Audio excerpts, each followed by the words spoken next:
በስመ አብ ወወልድ ወመንፈስ ቅዱስ አሐዱ አምላክ አሜን።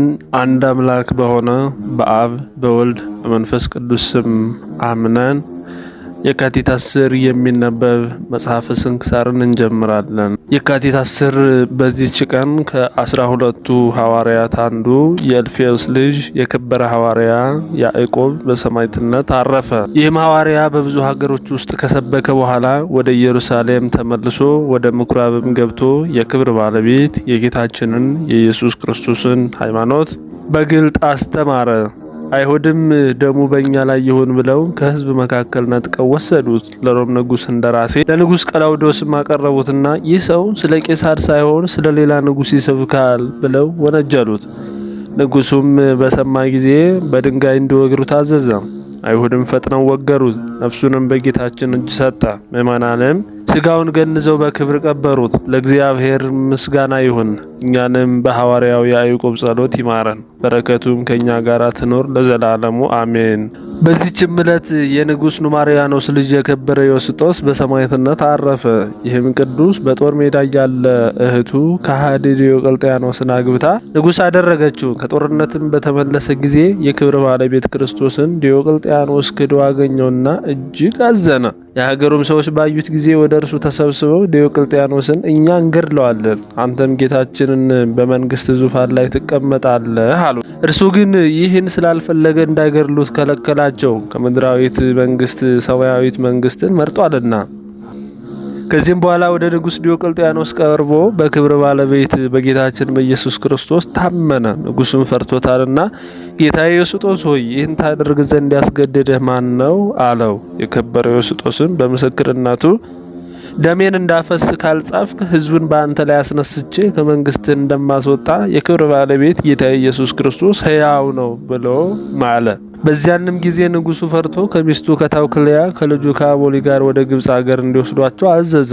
የእስክንድርያም ገዢ አብዝቶ እንዲሸነግላቸው ምናልባት ልባቸው ቢመለስ እንዳያሳዝናቸውም አለዚያም እያንዳንዱን እንደሚለያያቸው እንዲለያቸው አዘዘው። ወደ ግብፅ አገርም በደረሰ ጊዜ ከእርሳቸው ጋር የንጉሥ ደብዳቤ አገልጋዮችም ነበሩት። የእስክንድርያም ገዢ ባያቸው ጊዜ እጅግ ፈራ።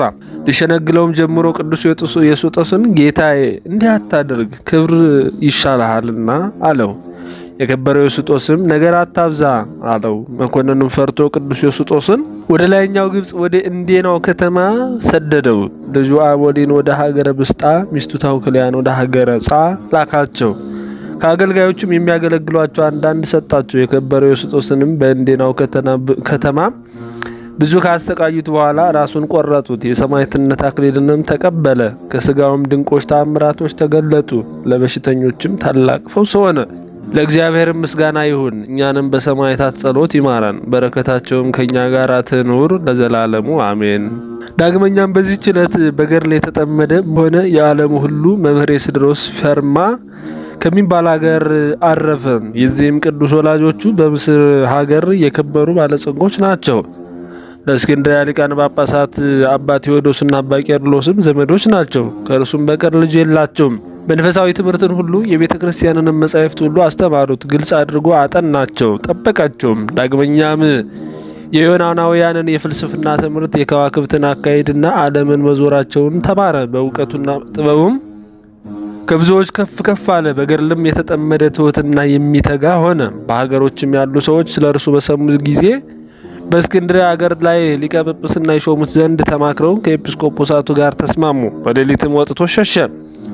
ወደ ፈርማ ገዳም ደርሶ በዚያ መነኮሰ። ከዚያም ወጥቶ ወደ አንዲት አነስተኛ ዋሻ ገብቶ ብቻውን በውስጧ ብዙ ዘመናትን ኖረ። ብዙ ድርሳናትንና ተግሳጻትንም ደረሰ። ከእርሳቸውም ስለ ነገስታትና ስለ መኳንንት የደረሳቸው አሉ።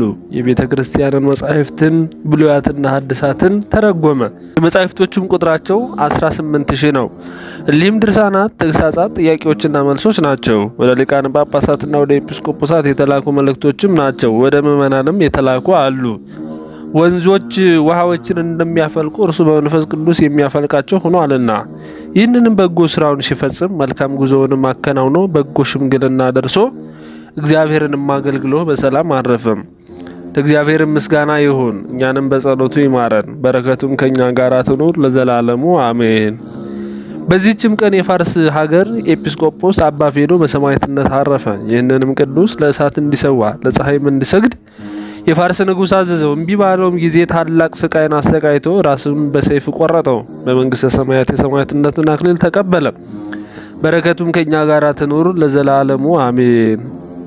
በዚህችም ቀን የከበሩ የኒቆላውስ እና የስምዖን መታሰቢያቸው ነው። ለእግዚአብሔር ምስጋና ይሁን፣ በረከታቸውም በእኛ ላይ ለዘላለም ጸንቶ ይሁን ኑር ለዘላለሙ አሜን።